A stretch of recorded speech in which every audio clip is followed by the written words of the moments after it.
What would you do if a little girl interrupted your wedding, pointed straight at you, in front of 500 guests and asked, "Are you my daddy?" That's exactly what happened to Ethan Walker, a powerful tech CEO about to marry into one of the most influential political families in the country. Everything was set for the perfect day: the lavish venue, the glowing bride, the press watching every move. But just as he walked down the aisle, a 2-year-old girl with strikingly familiar blue eyes stood on her chair, shouted that he was the prince from her storybook, and changed his life forever. Who was she? Why did she have his eyes? And why did her mother, his ex-girlfriend from 3 years ago, bring her to the wedding without a word?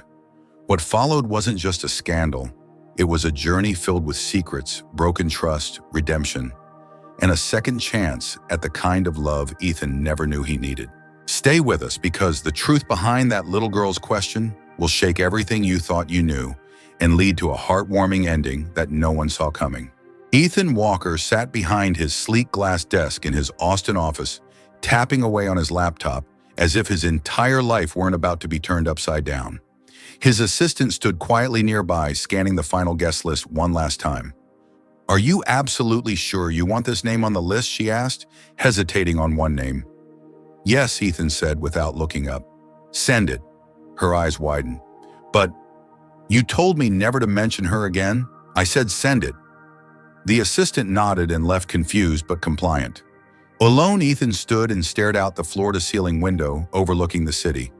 He was 2 weeks away from marrying Madison Carter, the poised and perfect daughter of the most powerful senator in the state. It was a strategic match, business influence, legacy. Everything was exactly as planned. So why did he feel hollow 1,000 miles away in a modest apartment on the outskirts of Los Angeles? Claire Jennings was finishing a watercolor painting when her hands froze.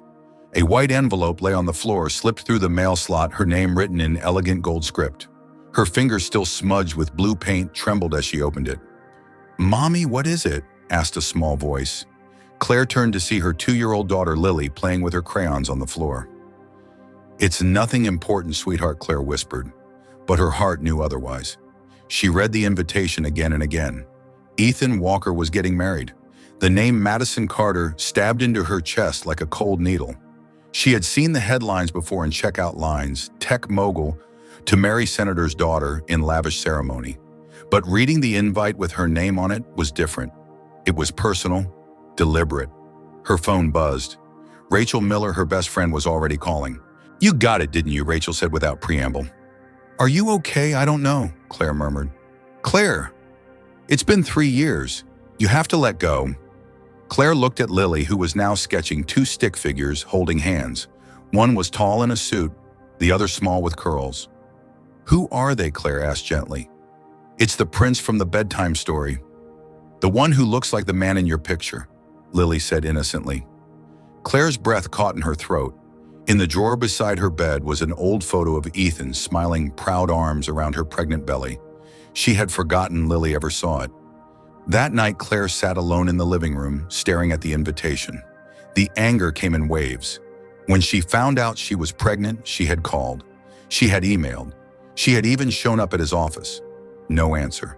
No response. No closure. Her hand trembled as she picked up the phone and dialed a number she never thought she'd call again. Claire. Ethan answered after 3 rings. His voice was a shock to her system. It had been 3 years, yet it felt like yesterday. "I got your invitation," she said flatly. "I wanted you to be there," he replied. Why a pause? "Because you were important to me." "I don't know. I just did." Claire closed her eyes. Her heart pounded. "Are you coming?" "I am," she said after a long silence. "But I won't be coming alone." There was a long pause. "You're bringing someone." "I'm bringing my daughter." Silence. "Her name is Lily," Claire added. "See you at the wedding, Ethan." She hung up before he could speak. Claire spent the next week wrestling with herself.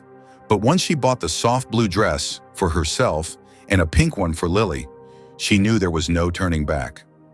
On the morning of the wedding, she brushed Lily's hair and tried to calm the tremble in her hands. "Are we going to meet the prince now?" Mommy, Lily asked, her eyes shining with excitement. Claire forced a smile. "Yes, sweetheart. We are." The Greenview Country Club looked like a fairy tale scene pulled from a billionaire's dream. White roses bloomed in archways, golden chairs shimmered under the sun, and luxury cars lined the entrance like a red carpet. Claire stepped onto the grounds with Lily's small hand in hers. All eyes glanced their way, then quickly turned away again, judging curious dismissive. They were seated in the very last row. She didn't care. It was better this way. As the ceremony began, Claire's heart pounded louder than the violin music. Groomsmen filed in, followed by the bridesmaids. Then came Ethan, tall and sharp in his tuxedo, walking confidently down the aisle. Lily tugged Claire's arm and stood on her chair. "Mommy, it's him, the prince from the picture." "Lily, sit down, sweetie," Claire whispered, panicked.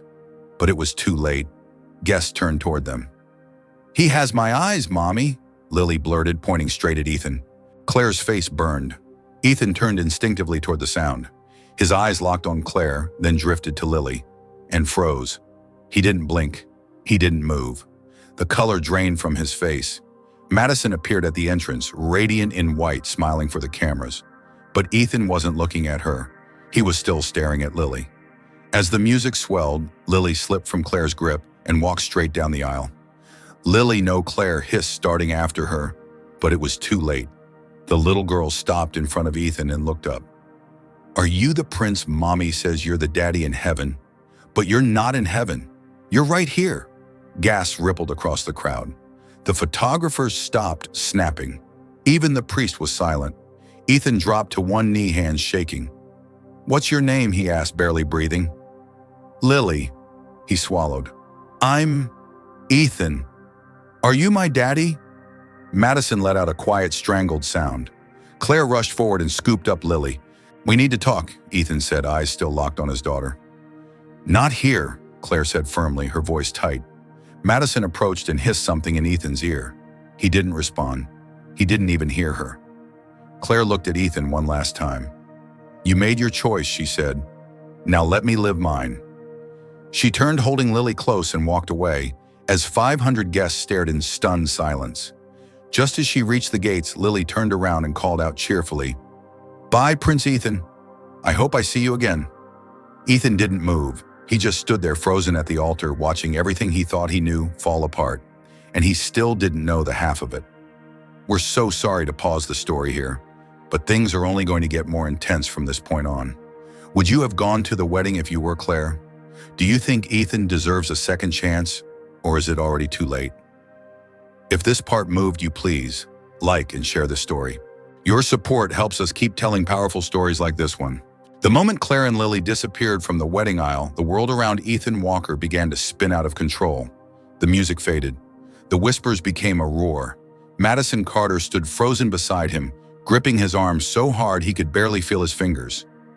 "What the hell just happened?" she hissed through clenched teeth. "Who is that child?" Ethan didn't answer, because he already knew. Those eyes, that tiny face, the way she smiled like he used to when he was 5 and fearless. It didn't take a DNA test to feel the truth clawing at his chest, but he needed proof. Not for Madison, not for the press, but for Lily, for Claire. He walked off the altar without a word. Madison called after him, demanding he return, but he didn't. He couldn't. The cameras flashed behind him, trying to catch the image of a billionaire running away from his own wedding. He drove aimlessly for hours that night, haunted by the way Lily had looked up at him with such innocent certainty. "Are you my daddy?" He ended up outside his apartment, but didn't go in. Instead, he sat in the dark, phone in hand, scrolling through old photos, the few he'd secretly kept of Claire. One was from the day she'd painted a mural on the wall of their first apartment. She was barefoot, laughing, paint on her cheek. He hadn't realized it until now, but he'd been looking for that smile ever since. The next morning, he made a call. "Jason," he said to his old college friend, "I need a favor. Do you know any private labs that do discreet paternity testing?" There was silence on the other end. "Ethan, is it about the little girl?" "Yes, her name's Lily. I need to know. I have to know." Jason sent him a contact. Ethan called the clinic immediately and booked the soonest possible appointment. Then he called the only mutual connection he and Claire still shared, Rachel Miller. "Claire doesn't want to see you," Rachel said bluntly. "I'm not trying to hurt her. I just want to talk. Just 5 minutes. Please." There was a pause. What's this about, Ethan? It's about Lily. Another pause. Then I'll call you back. An hour later, Rachel replied, she'll meet you, but only in public, with conditions. When Claire walked into the Brew and Bean Cafe, she wasn't the same girl who had once waited by the phone for Ethan's calls. She was tired, guarded, and calm in a way that carried weight. She didn't say hello. She just sat across from him, folded her hands on the table, and said, "You have 10 minutes." Ethan went straight to the point. "Is Lily my daughter? Why do you want to know, to fix your conscience or to erase me and keep her? I need the truth." Claire pulled out her phone, tapped a folder open, and placed it in front of him.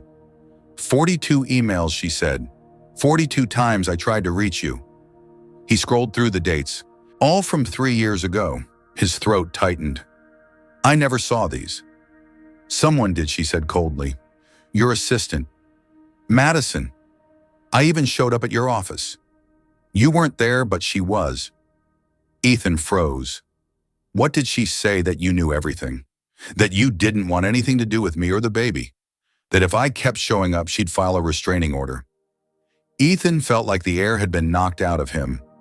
"I never said that," he whispered. "It doesn't matter," Claire said. The message was clear. There was a long silence. Then Ethan said quietly, "I want to take a paternity test. If she's mine, I want to be in her life." Claire hesitated. "We'll do the test, but only with my lawyer present. And if you are her father, you don't just get to appear when it's convenient." "This isn't a game, I understand," Ethan said. "Do you?" She leaned in. "Because I am not the same girl you walked away from. And if you hurt Lily, you don't get a second chance." 3 days later, Ethan arrived at the clinic early. He was shaking. When Claire walked in with Lily hand in hand, his breath caught again. Lily ran toward him. "Prince Ethan, you came." He knelt and hugged her gently. "Of course I did." Claire watched silently, her lawyer Logan Price beside her. The test was quick, just a cheek swab. Lily thought it was a game. Afterwards, they went for breakfast at a small diner. Lily sat between them, happily eating pancakes and telling stories. Ethan couldn't stop watching her. The way she held her fork, the way she laughed with her whole face. She was part of him. He didn't need the lab to tell him, but the truth was coming on paper, and he needed to see it. 3 days later, the results arrived. 99.9% match. Ethan sat in silence, staring at the number. Claire closed her eyes, quietly bracing herself. "Why didn't you tell me in person?" he asked softly. "I tried," she said, "but you weren't reachable. And when I finally found you," she answered, "I never knew. You never looked." That cut deep, because it was true. "I'm sorry," he said, "not just for not being there, but for all of it." "Don't apologize to me," Claire whispered. "Apologize to your daughter. She's the one who waited by the window every night, wondering why her prince never came." Ethan wiped his eyes, nodding. "What do I need to do? Be her father. Always. Not when it's easy, not when it's convenient. Be there. And us," he asked quietly. "There is no us, Ethan. There's Lily. And if you want to be in her life, you accept that I come with the package. But that doesn't mean we're together." As she stood to leave, she turned back. "One more thing. Madison Carter will never be near my daughter. Ever. Not after what she did."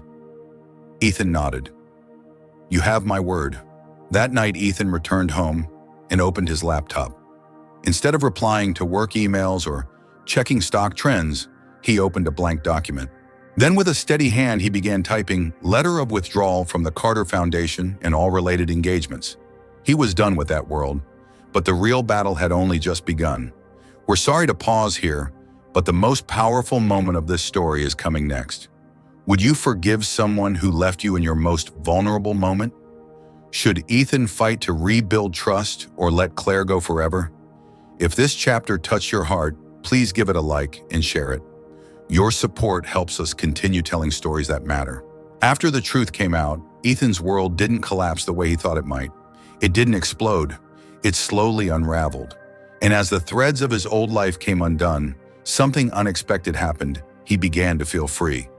No more meetings with senators. No more business dinners with shallow smiles. No more pretending he was living the dream when deep down he had been sleepwalking through his own life. Instead, he found himself standing in the school parking lot, waiting to pick up Lily from preschool. She ran into his arms like she'd been doing it forever, not just for the last few weeks.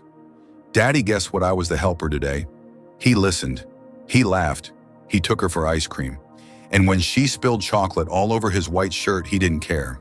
Claire noticed. At first, she watched from a distance, arms crossed, still guarded. But she saw how Ethan started arriving early, how he stayed late, how he learned the names of Lily's classmates and showed up for every school event. When she had to work late one Tuesday, he offered to watch Lily. Claire hesitated. "You can say no," Ethan said, "but I'll be here either way. I just want to help." She finally agreed. That evening, when she came home and found them building a blanket fort in the living room, Lily laughing under a flashlight, Claire stood silently in the doorway. For the first time in years, the apartment didn't feel like just hers. It felt like something shared. And that terrified her. Because the last time she trusted Ethan, he disappeared. But this time, he stayed.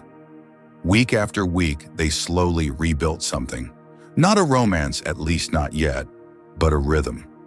Lily began drawing pictures of the three of them together. One day, she handed Claire a crayon sketch titled "My Family." Claire smiled but said nothing. Then came the night Lily had a nightmare and refused to go back to sleep unless both Mommy and Daddy were there. Claire let Ethan stay on the couch. One night turned into two, then weekends, then holidays. They started cooking breakfast together, going to the park as a trio, taking photos that made it look like they'd never fallen apart.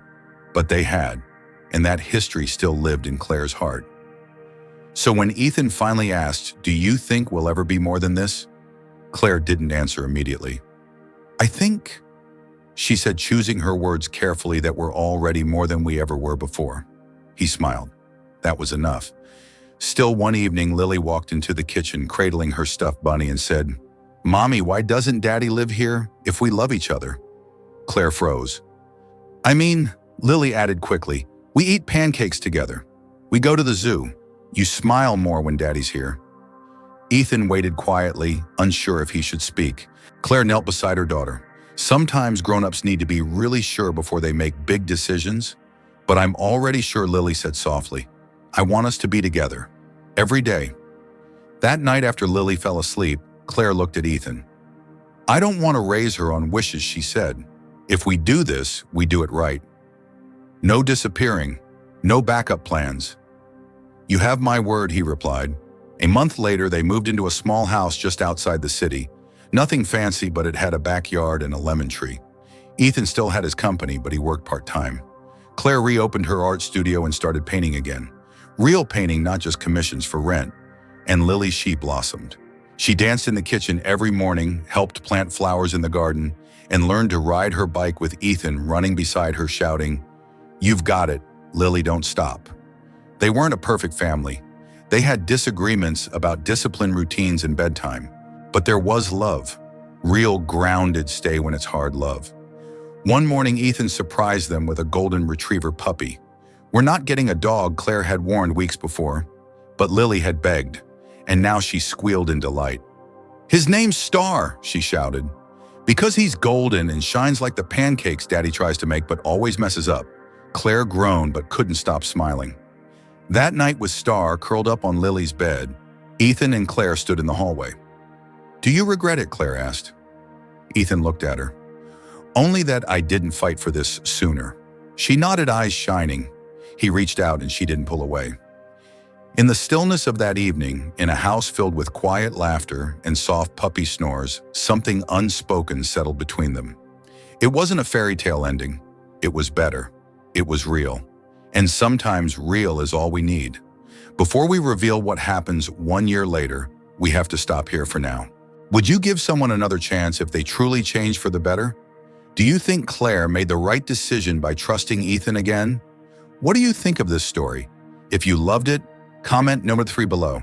If you feel it was just okay, comment number 2. And if you feel it could have been better, comment number 1. Tell us where you're watching from. We love hearing from viewers all over the world. And don't forget to like, heart, and share this video to keep the stories coming.